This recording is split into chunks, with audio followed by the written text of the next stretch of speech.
తల్లి, నీ దయ వలన ఆ వశీకర పీడను వధించగలిగాను.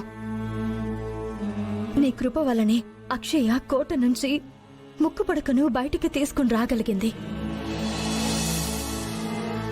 నీ విగ్రహంను గాని నీ ముక్కుపడకను గాని ఎప్పుడైనా ఎవ్వరైనా దొంగిలించాలని ప్రయత్నం చేసినప్పుడు వాటిని మా ద్వారా కాపాడుకుంటావు.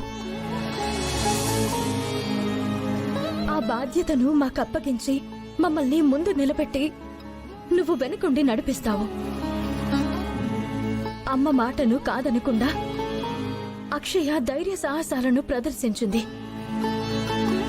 ఇంకే పిల్లలైనా అంత తెగింపుని చూపించేవారు కాదు. అటువంటి బిడ్డకు జన్మనివ్వడం నా అదృష్టం తల్లి. ఈ రోజు నా బిడ్డకు ఎంతో గౌరవం, విలువ, ప్రశంసలు దక్కాయి. ఇంచుమించుగా అత్తయ్యకు ఎంత పేరుందో అంత పేరు వచ్చింది.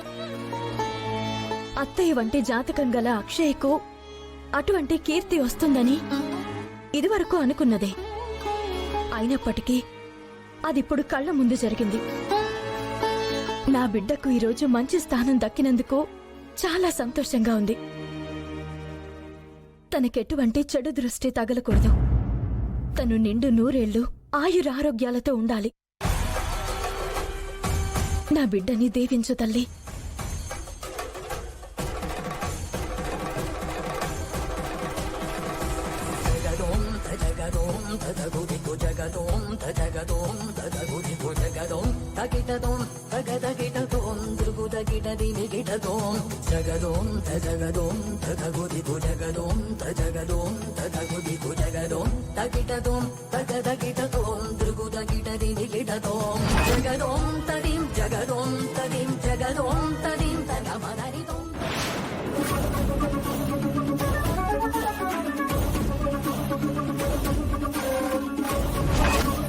ఇదేంటమ్మా ఇలా జరిగింది?